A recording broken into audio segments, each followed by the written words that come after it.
बिस्मिल्लाहिर्रहमानिर्रहीम। अस्सलाम वालेकुम। आज हम सॉल्व करेंगे NBF class 10 new syllabus 2026 chapter 12 जो कि है बेसिक स्टैटिस्टिक्स एक्सरसाइज 12.1 का क्वेश्चन नंबर 3 एंड 4। मेरे यूट्यूब चैनल पर अभी भी ज़्यादा वो लोग हैं जो नॉन सब्सक्राइबर्स हैं, तो मैं ये कहना चाहूँगी कि मेरे चैनल को सब्सक्राइब कर दो यार। बेल आइकन को प्रेस कर दो ताकि हर न्यू आने वाली वीडियोज़ का नोटिफिकेशन आपको मिलता रहे। स्टार्ट करते हैं question number 3। Question number 3 is the ages of refugees in Gaza camp were recorded as below.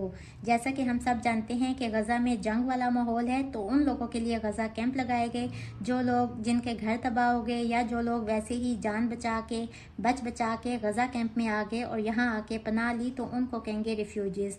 अब जब भी कोई कैंप लगता है ना, सपोज जैसे कोई मेडिकल कैंप लगता है किसी भी देही इलाके में, तो वहाँ प्रॉपर रिकॉर्ड मेंटेन किया जाता है कि कितने लोग आए और उनको क्या क्या मेडिकल फैसिलिटीज दी गई। तो इसी तरह से गज़ा कैंप में जो लोग आए ना, उनका भी रिकॉर्ड मेंटेन किया गया अकॉर्डिंग टू देयर एजेस, यानी कि 20 से 24 इस एज ग्रुप के कितने रिफ्यूजीज आए गज़ा कैंप में? 5 पीपल। इसी तरह 25 टू 29 इस एज ग्रुप के 16 पीपल थे उस गज़ा कैंप में। 30 टू 34 इस एज ग्रुप के 12 लोग थे। 35 टू 39 इस एज ग्रुप के 10 रिफ्यूजीज थे जो उस गज़ा कैंप में जान बचा के आ गए। 40 टू 44 इस एज ग्रुप के 8 लोग आए। 45 टू 49 इस एज ग्रुप के कितने रिफ्यूजीज आए? 4 रिफ्यूजीज आए उस गज़ा कैंप में। Draw an ogive not polygon. अब हमने यहाँ ओजाइव ड्रॉ करनी है जो कि कम्युलेटिव फ्रीक्वेंसी पॉलीगॉन नहीं होगी, टू रिप्रेजेंट दी डाटा, जो कि हमारे इस डाटा को रिप्रेजेंट करे। उसके बाद इसके बाकी पार्ट्स की तरफ आएंगे। सबसे पहले ओजाइव ड्रॉ कर लेते हैं। तो ये भी उसी तरह से जिस तरह से हमने कम्युलेटिव फ्रीक्वेंसी पॉलीगॉन ड्रॉ की थी ना, इसको भी तकरीबन उसी तरह से ड्रॉ करने हैं। इसके लिए भी वही 2 कॉलम्स चाहिए। एक्स एक्सिस के अलोंग हमने क्लास बाउंड्रीज वो वाली लेनी है जो कि अपर क्लास बाउंड्रीज होंगी, तो उसके लिए क्लास बाउंड्रीज का कॉलम बना लेंगे और फिर अपर क्लास बाउंड्रीज हम ले लेंगे। और वाई एक्सिस के अलोंग हमें क्या चाहिए? Cumulative frequency. तो कम्युलेटिव फ्रीक्वेंसी का भी एक कॉलम ड्रॉ कर लेंगे। सबसे पहले कम्युलेटिव फ्रीक्वेंसी फाइंड कर लेते हैं। First frequency as it is, second में ये वाली ऐड हो जाती है। 16 + 5 इज 21, इसमें ये वाली ऐड हो जाएगी। 12 + 21 is 33, 33 + 10 is 43, 43 + 8 is 51 and 51 + 4 is 55। अगर आप इन सब को भी ऐड करें ना, तो यहाँ भी समेशन F 55 ही आएगा। अब हमें क्या चाहिए? क्लास बाउंड्रीज चाहिए। जब भी किसी भी एक क्लास की अपर क्लास लिमिट और अगले वाली क्लास की लोअर क्लास लिमिट अगर ये सेम ना हो, तो उस केस में हम ड्रॉ करते हैं क्लास बाउंड्रीज। लेकिन अगर ये सेम हो तो फिर हमें इस वाले कॉलम की ज़रूरत नहीं है। वो किस तरह से फाइंड करेंगे कि इसमें से इसको माइनस करेंगे, इसका डिफरेंस है 1, उसको डिवाइडेड बाई 2 करेंगे तो आ जाएगा 0.5। 0.5 को इस वाली लोअर लिमिट में से माइनस करेंगे तो ये आ जाएगा 19.5 और अगले वाली जो अपर लिमिट है ना उसमें ऐड करेंगे। 24 + 0.5 इज 24.5। इसी तरह से आगे सब में करते जाना है। इनमें से 0.5 माइनस करते जाएंगे, यहाँ आ जाएगा 24.5, इसमें ऐड करने हैं, ये हो जाएगा 29.5। अब हमें अपर क्लास बाउंड्रीज चाहिए ये वाली। अब हम इसको एक्स एक्सिस के लॉन्ग प्लॉट कर लेंगे। अब देखिए प्लॉट किस तरह से करना है कि सबसे पहले ना देखिए, अगर हम यहाँ ड्रॉ करेंगे ना 24.5, तो ये वाली जो क्लास है ना, ये तो इसमें से स्किप हो जाएगी, निकल जाएगी, क्योंकि जो इस एज ग्रुप में जो लोग लाई कर रहे हैं ना वो हैं 5 पीपल, यहाँ से 24.5 तक। अगर हम यहाँ पहला पॉइंट ही 24.5 ले लेते हैं तो फिर वो ये वाला ग्रुप आ जाएगा 24.5 से 29.5 तक। तो इसको किस तरह से प्लॉट करेंगे कि जो फर्स्ट वाली क्लास है ना उसकी लोअर क्लास बाउंड्री भी हमने लेनी है, ये है 19.5।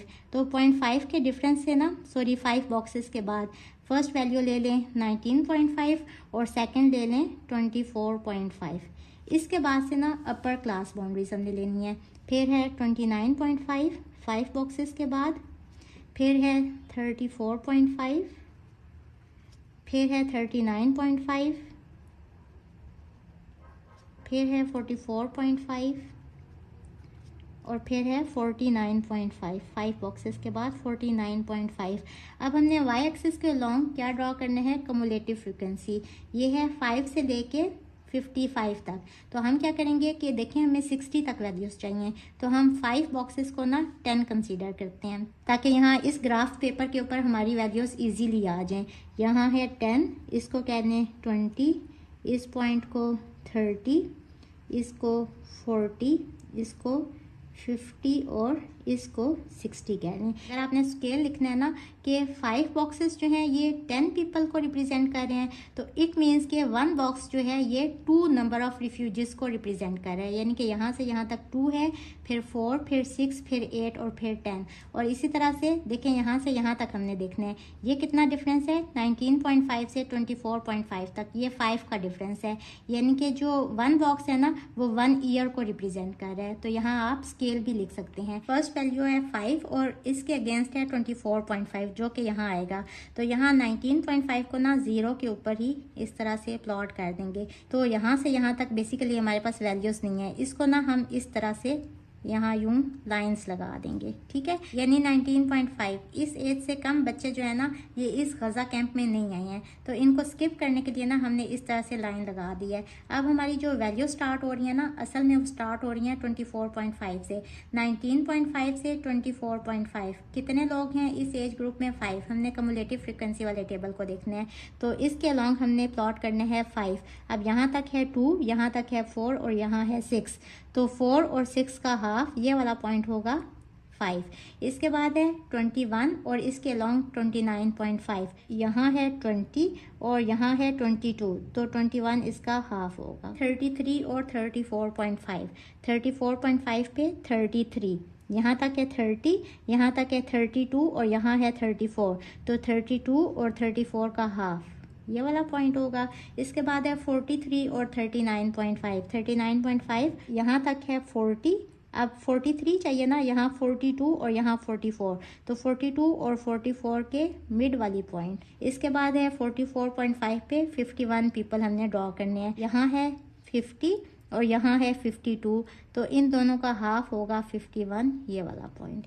इसके बाद 49.5 पे 55, 49.5 पे यहाँ है 50, यहाँ है 52, यहाँ है 54 और यहाँ है 56, तो 54 और 56 के दरमियान वाला ये वाला पॉइंट है 55। अब चूंकि हमने ओजाइव ड्रॉ करनी है, यहाँ हमने कम्युलेटिव फ्रीक्वेंसी पॉलीगॉन ड्रॉ नहीं करनी, तो हम क्या करेंगे कि सिंपल ना हमने फ्री हैंड से लाइन ड्रॉ करनी है, स्मूथ सी कर्व ड्रॉ करेंगे कि कॉर्नर्स ना बने। इस तरह से ये देखें, इस तरह से आपने लाइन ड्रॉ करनी है। और ये पॉलीगॉन नहीं है तो अब हम इस पॉइंट को इससे ज्वाइन नहीं करेंगे क्योंकि हमें क्लोज शेप नहीं चाहिए। तो ये तो हमने ड्रॉ कर लिया ओजाइव। अब हमने क्या फाइंड करने हैं, फर्स्ट क्वार्टाइल। इसके लिए मैं थोड़ा सा आपको समझाती चलूँ। क्लास 9 में आपने मीडियन के बारे में पढ़ा था कि सपोज़ अगर डिस्क्रीट वैल्यूज़ गिवन है और अगर जो हैं ये जो वैल्यूज़ हैं ये ऑड वैल्यूज़ हैं यानी ऑड नंबर्स हैं, तो इसमें जो मिड वैल्यू होती है ना इसको कहते हैं मीडियन। तो यहाँ तो डायरेक्ट ही हमारे पास मीडियन की वैल्यू आ गई। लेकिन अगर ये इवन नंबर ऑफ वैल्यूज़ हों इस तरह से, तो फिर मीडियन क्या होता है, मीडियन बेसिकली ना मिडल वैल्यू होती है। वो किस तरह से फाइंड करेंगे, यहाँ भी उतनी ही नंबर ऑफ वैल्यूज़ छोड़ेंगे जितनी यहाँ छोड़ेंगे। ये जो दो दरमियान वाली वैल्यूज़ होंगी ना इनको ऐड करेंगे और डिवाइडेड बाय 2 कर देंगे, 3.5। यानी कि बेसिकली जो मीडियन है ना वो इस डाटा को 2 इक्वल पार्ट्स में डिवाइड कर देता है। लेकिन ये तो था अनग्रुप डाटा। अब अगर ग्रुप डाटा हो तो उसके लिए मीडियन फाइंड करने का क्या फार्मूला है, ये इक्वल होता है n/2th पोजीशन। और n बेसिकली क्या होता है, वैसे तो n होता है नंबर ऑफ वैल्यूज़, लेकिन चूंकि ग्रुप डाटा है तो उसमें फ्रीक्वेंसी होती है। तो समेशन f, सारे f को ऐड करते हैं यानी सारे नंबर्स को ऐड करते हैं और डिवाइडेड बाय 2 करते हैं। अब ये जो वैल्यू आती है ना ये मीडियन नहीं होता। सपोज यहाँ समेशन f है 50, तो 50/2 इक्वल्स टू 25। लेकिन ये जो 25 है ना ये अब मीडियन नहीं है, ये बेसिकली क्या है 25th पोजीशन है। यानी इस वाली वैल्यू का हम देखते हैं फ्रीक्वेंसी वाले टेबल में, और उसके अलॉन्ग हम देखते हैं कि कौन सा ग्रुप है जिसके अंदर मीडियन लाई कर रहा है। और अगर आपने टेबल को देखना है तो यहाँ कम्युलेटिव फ्रीक्वेंसी है, यहाँ हम देखेंगे 25th पोजीशन, और उसके अलॉन्ग हम एक्स एक्सिस के ऊपर वैल्यू फाइंड करेंगे। तो बेसिकली वो जो वैल्यू होगी ना वो मीडियन होगी। अब जो मीडियन होता है ना वो एक डाटा को डिवाइड कर देता है 2 इक्वल पार्ट्स में, ठीक है। अब क्वार्टाइल क्या होता है, ये एक डाटा को 4 इक्वल पार्ट्स में डिवाइड करता है, जैसा कि नाम से ही जाहिर है, क्वार्टर से क्वार्टाइल। अब देखें, अगर मैं यहाँ 3 लाइंस ड्रॉ करूँ इस तरह से, तो अब ये जो डाटा है ना, ये 4 इक्वल पार्ट्स में डिवाइड हो गया है। एक ये वाला पार्ट, एक ये वाला, एक ये वाला और एक ये वाला। तो बेसिकली 4 इक्वल पार्ट्स में डिवाइड करने के लिए हमने कितनी लाइंस लगाई? 3। तो क्वार्टाइल्स कितने होंगे? 3। और अगर आप इस वाले क्वार्टाइल को देखें तो ये जो है ना, ये वाला क्वार्टाइल जो सेकंड क्वार्टाइल है, ये इस डाटा को डिवाइड कर रहा है 2 इक्वल पार्ट्स में। तो ये जो क्वार्टाइल है ना, जो सेकंड वाला है, ये असल में मीडियन भी होगा। अब क्वार्टाइल किस तरह से फाइंड करते हैं? जिस तरह से हमने मीडियन फाइंड करने का फॉर्मूला पढ़ा था ना, तो Q1, चूंकि ये इस डाटा को 4 इक्वल पार्ट्स में डिवाइड कर रहा है, तो n/4 पोजीशन। इसको आप कैलकुलेट कर लेंगे। और अगर आप इस वाले ग्राफ में इसको लोकेट करना चाहें तो ये वाली पोजीशन होगी ना, तो Q1 इसको हम सर्च करेंगे कम्युलेटिव फ्रिक्वेंसी वाली साइड पे, और फिर इसके अलॉन्ग यहाँ एक्स एक्सिस के ऊपर हमारे पास वैल्यू आ जाएगी जो कि फर्स्ट क्वार्टाइल की वैल्यू होगी। और इसी तरह से फर्स्ट क्वार्टाइल को आप 1n/4 भी लिख सकते हैं, सेकेंड क्वार्टाइल को आप लिखेंगे 2n/4 पोजीशन, और थर्ड क्वार्टाइल को आप लिखेंगे 3n/4 पोजीशन। और देखें, जैसा कि मैं आपको पहले बता चुकी हूँ कि अगर आप इसको सिंप्लीफाई करें ना, तो n/2 पोजीशन। और ये बेसिकली किस चीज़ का फार्मूला है? ये फार्मूला है मीडियन का भी। तो सेकंड क्वार्टाइल और मीडियन वो बेसिकली सेम होते हैं। ऊपर मैंने आपको मीडियन का भी फार्मूला बताया ना फॉर ग्रुप डाटा। इसी तरह से नेक्स्ट आपका क्या है? 7th decile. अब डिसाइल डेक से है। डेक किसको कहते हैं? 10, यानी कि ऐसी वैल्यूज जो कि आपके डाटा को डिवाइड कर दे 10 इक्वल पार्ट्स में। जिस तरह से हमने 4 इक्वल पार्ट्स में डिवाइड किया था तो क्वार्टाइल था, और कितने क्वार्टाइल्स फिर आए थे? 3। इसी तरह से अगर हमने 10 इक्वल पार्ट्स में डिवाइड करना है ना, इसको हम D से डिनोट करेंगे। तो हमें टोटल कितनी लाइंस ड्रॉ करनी होंगी? 9। तो हमारे पास D1, D2 up to so on D9, ये 9 डिसाइल्स आ जाएंगे। और उसी तरह से अगर आपने D1 यानी कि फर्स्ट डिसाइल फाइंड करना है तो उसका क्या फार्मूला होगा? 1n और डिवाइडेड बाय, क्योंकि ये डिसाइल है ना, ये डाटा को डिवाइड कर रहा है 10 इक्वल पार्ट्स में, तो डिवाइडेड बाय 10। और ये वाली पोजीशन है। फिर इस पोजीशन के ऊपर हमने वैल्यू को लोकेट भी करना है। आंसर ये नहीं आएगा, ये सिर्फ पोजीशन होगी फर्स्ट डिसाइल की। इसी तरह से सेकंड डिसाइल का 2n/10। इसी तरह से अगर आप फिफ्थ डिसाइल देखें तो 5n/10 पोजीशन। अगर इसको भी आप सिंप्लीफाई करें तो 5 1 ज़ा 5, 5 2 ज़ा 10, तो ये n/2 पोजीशन आ जाएगी। यानी कि जो फिफ्थ डिसाइल है वो भी इक्वल होगा मीडियन के। ठीक है, बात तो समझ आ गई होगी। अब यहाँ हमने फाइंड करना है 7th डिसाइल यानी D7, तो इसका फार्मूला होगा 7n/10th पोजीशन। इसी तरह से इसके नेक्स्ट पार्ट में हमने फाइंड करना है 60th परसेंटाइल। और परसेंटाइल जैसे कि नाम से जाहिर है वो आपके डाटा को डिवाइड करेगा 100 इक्वल पार्ट्स में। तो उसके लिए आपको कितनी लाइंस चाहिए? तो 99 लाइंस चाहिए, यानी कि परसेंटाइल्स टोटल कितने होते हैं? 99 तक। इसको इस तरह से भी डिनोट करते हैं। अच्छा, अगर आपने उसी तरह से फर्स्ट परसेंटाइल फाइंड करना है तो 1n डिवाइडेड बाय, अब ये डाटा को कितने इक्वल पार्ट्स में डिवाइड कर रहा है? 100, तो डिवाइडेड बाय 100। और ये वाली फर्स्ट परसेंटाइल की वैल्यू नहीं होगी बल्कि उसकी पोजीशन होगी। उस पोजीशन के अलॉन्ग एक्स एक्सिस के ऊपर हमने वैल्यू फाइंड करनी होगी। तो ये है फर्स्ट परसेंटाइल। इसी तरह से चूंकि हमने 60th परसेंटाइल फाइंड करना है तो P60 ये होगा 60n divided by 100th position.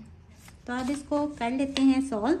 First quartile, इसका फार्मूला हम फाइंड कर चुके हैं, मैं आपको बता चुकी हूँ। इसको किस तरह से लिखेंगे? 1n/4। और यहाँ n क्या है? 55। 1n का मतलब n ही होता है ना, तो 55/4th पोजीशन। इसका आंसर आ जाएगा 13.75, ये वाली पोजीशन। और बेसिकली ये क्या है? ये फ्रीक्वेंसी है, और इसको हमने यहाँ देखना है ना। और फ्रीक्वेंसी यहाँ क्या है? Number of refugees. तो नंबर ऑफ रिफ्यूजीज ये पॉइंट्स में तो नहीं हो सकते ना, ये तो पीपल्स हैं, तो इसको अप्रोक्सीमेटली इक्वल्स टू 14 कह लें, 14th पोजीशन। अब हम इसको फाइंड कर लेंगे। यहाँ 10 है, 1 बॉक्स इक्वल है 2 रिफ्यूजीज के, यहाँ 12 है और यहाँ 14, तो 14 के अलॉन्ग ग्राफ तक हम जाएंगे। अब यहाँ से इस तरह से ड्रॉ करेंगे तो हमारे पास आ जाएगा कि उस एज के कितने पीपल्स हैं। डॉटेड लाइन ड्रॉ करेंगे तो देखें अब यहाँ 1 बॉक्स ना इक्वल टू 1 ईयर है। यहाँ है 24.5, यहाँ है 25.5, यहाँ 26.5 और यहाँ 27.5, यानी कि 27.5 इस एज के कितने लोग हैं इस गज़ा कैंप में? 14 पीपल हैं। तो आप लिखेंगे Q1 equal to 27.5। Sorry refugees नहीं, ये क्या है? एज। इसको आगे लिखेंगे ईयर्स। अब इसके बाद हमने फाइंड करना है 7th डिसाइल, तो मीन्स कि आपने D7 लिखने हैं। इसको आप उसी तरह से लिखेंगे 7n और डिवाइडेड बाय डिसाइल, मीन्स कि ये डाटा को डिवाइड कर रहा है 10 इक्वल पार्ट्स में, तो डिवाइडेड बाय 10th और ये वाली है पोजीशन। अब 7 और n यहाँ क्या है? 55 और डिवाइडेड बाय 10, इसको कैलकुलेटर पे कैलकुलेट करें तो इसका आंसर आ जाएगा 38.5 पोजीशन। यहाँ है 30, यहाँ है 32, यहाँ 34, 36, 38 और यहाँ इस 38 और 38 से थोड़ा सा ऊपर ना यहाँ होगा 38.5, क्योंकि इसका हाफ होगा 39।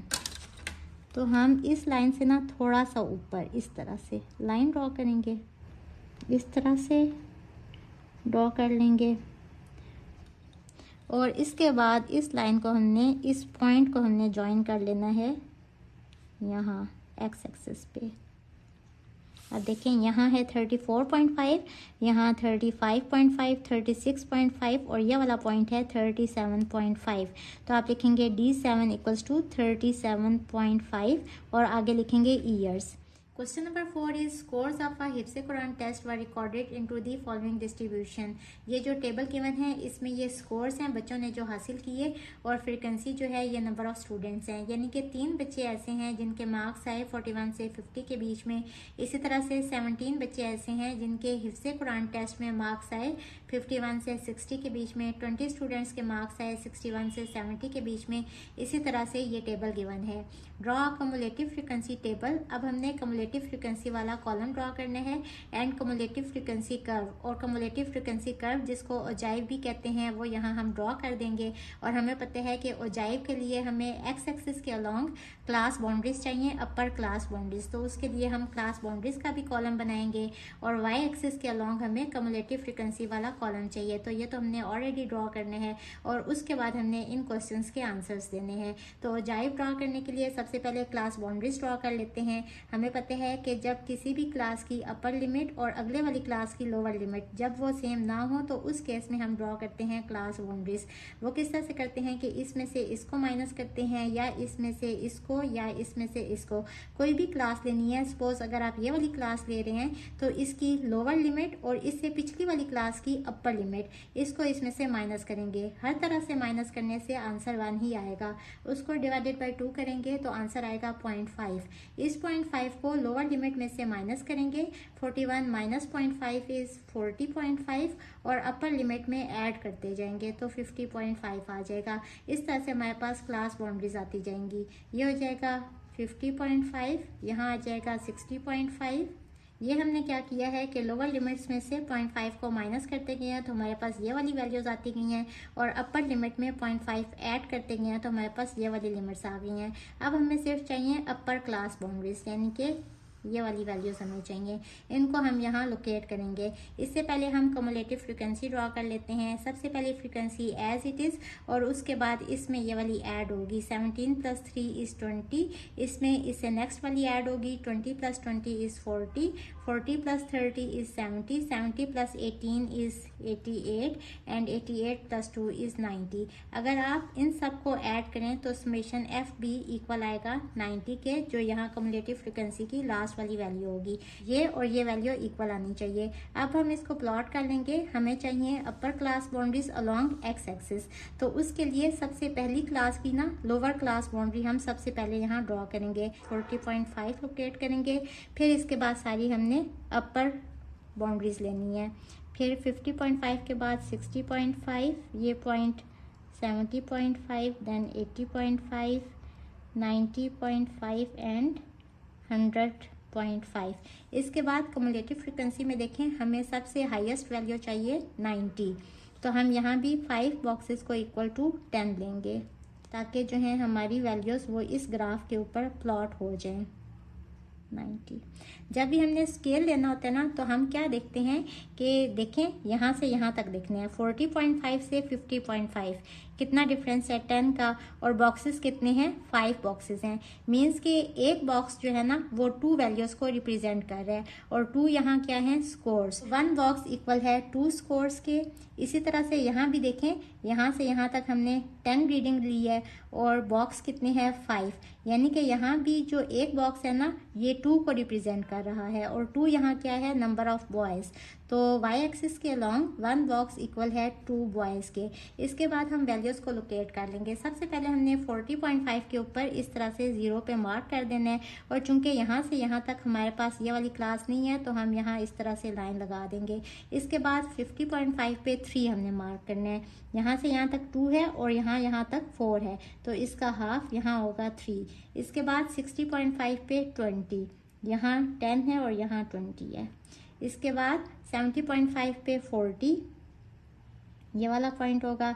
इसके बाद 80.5 पे 70, ये वाला पॉइंट होगा। इसके बाद 90.5 पे 88, 90.5 ये वाली लाइन है, और यहाँ से हमें चाहिए 88, यहाँ है 80, यहाँ 82, 84, 86 ये वाला पॉइंट होगा। इसके बाद 100.5 पे 90, ये है 100.5, ये 88 था ना तो यहाँ होगा 90।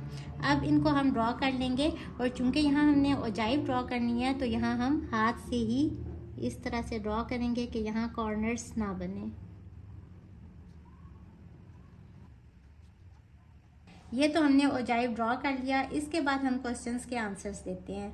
How many boys appeared in the test, हमें पता है कि टोटल स्टूडेंट्स कितने थे, 90, तो इसका आंसर आ गया 90। इसके बाद सेकंड पार्ट है what is the median score. Median के लिए हमें पता है इसका क्या फार्मूला होता है, n ओवर टूथ पोजीशन, और n यहाँ क्या है, समेशन f, समेशन f यानी कि 90 over 2 which is equals to 45th position. और ये मीडियन नहीं है बल्कि ये 45th पोजीशन है। तो हम यहाँ 40 है और यहाँ 50, तो इट मीन्स कि 2 बॉक्सेस इक्वल है ना 1 के, यहाँ 42 होगा, यहाँ 44 होगा, और इस जगह पे ना 45 होगा। तो हम स्केल रख के ना इस तरह से यूं लाइन ड्रॉ करेंगे, और बेसिकली मीडियन की या क्वार्टाइल की या परसेंटाइल की जो भी वैल्यूज आती हैं ना वो यहाँ वाई एक्सिस के अलॉन्ग होती हैं। हमने क्योंकि बताना है कि मीडियन स्कोर कितने हैं, और देखें स्कोर है इस साइड पे, तो जब हम इस पॉइंट को यहाँ ज्वाइन करेंगे तो यहाँ हमारे पास स्कोर आ जाएगा।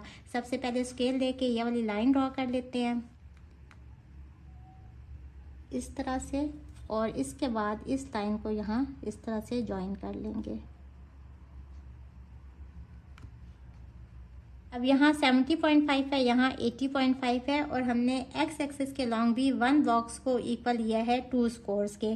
तो यहाँ से यहाँ तक, यहाँ 70.5 है, यहाँ क्या होगा 72.5, तो मीडियन आ गया 72.5, और साथ में हम लिखेंगे स्कोर्स क्योंकि ये स्कोर्स हैं। नेक्स्ट है how many boys scored under median. हमने ये बताना है कि कितने बच्चे ऐसे हैं जिन्होंने मीडियन से कम स्कोर किया है। हमें पता है कि मीडियन वो वैल्यू होती है जो आपके डाटा को 2 इक्वल पार्ट्स में डिवाइड करती है, और यहाँ हमने नंबर ऑफ बॉयज़ बताने हैं। बॉयज़ इस साइड पे हैं। अब हमें पता है कि टोटल बॉयज़ कितने हैं 90, तो 90 का हाफ कितने हैं 45, यानी कि 45 स्टूडेंट्स ऐसे हैं जिन्होंने स्कोर किया है अंडर मीडियन। तो हम लिखेंगे since median divides data into 2 equal parts, और हमने यहाँ नंबर ऑफ बॉयज़ बताने हैं, तो टोटल स्टूडेंट्स कितने हैं 90, 90 को डिवाइडेड बाय 2 करेंगे equals to 45, so 45 students scored under median. Next है how many boys fail in first decile. First decile के अंदर कितने बच्चे आ रहे हैं, इसका फार्मूला हम पढ़ चुके हैं। जितना यहाँ होता है ना कौन सा वाला डिसाइल, तो उसको मल्टीप्लाई करते हैं n से, और डिवाइडेड बाय डाटा को कितने इक्वल पार्ट्स में डिवाइड करते हैं 10, तो डिवाइडेड बाय 10, 1 n ही होते हैं, और n यहाँ क्या है समेशन f विच इज़ 90, तो 90 ओवर 10 आंसर इज़ 9, और 9 क्या है बेसिकली 9 बॉयज़ हैं जो कि फर्स्ट डिसाइल के अंदर आ रहे हैं। नेक्स्ट पार्ट है how many boys fail in the 30th percentile. Means कि हमने P30 फाइंड करना है। इसका फार्मूला 30 n ओवर 100 होगा। n की जगह पे हम समेशन f पुट करेंगे, यानी कि समेशन f है 90। सिंप्लीफाई करेंगे, ये 0 इससे कट जाएगा, ये वाला इससे, 9 3 27, सो 27 boys fail in P30। If excellence award is to be given to the boys falling in 100th percentile, how many boys got excellence award? अगर एक्सीलेंस अवार्ड मिलेगा उन बच्चों को जो फॉल कर रहे हैं 100th परसेंटाइल में, तो वो कितने बच्चे होंगे? हमने बताना है हाउ मैनी बॉयज़। तो सबसे पहले 100th परसेंटाइल फाइंड कर लेंगे। 100th परसेंटाइल यानी कि P100 equals to 100 n over 100। 100 से कट जाएगा और n क्या है यहाँ? Summation f which is 90। तो 90 से ऊपर कौन से मार्क्स हैं? ये देखें, ये जो क्लास इंटरवल जो स्कोर्स गिवन है ना 91 से 100, ये क्लास इंटरवल ये बेसिकली स्कोर है। इसके अलॉन्ग कितने बच्चे हैं? 2 बॉयज़ हैं जो इस क्लास में लाई कर रहे हैं। तो हम लिखेंगे कि excellence award is given to 2 boys. Question number 4 solve हुआ। होप आपको आज के लेक्चर की अच्छी समझ आ गई होगी। जाने से पहले मेरे चैनल को सब्सक्राइब करना मत भूलिएगा। इसके साथ ही मुझे दें इजाज़त। अल्लाह हाफिज़।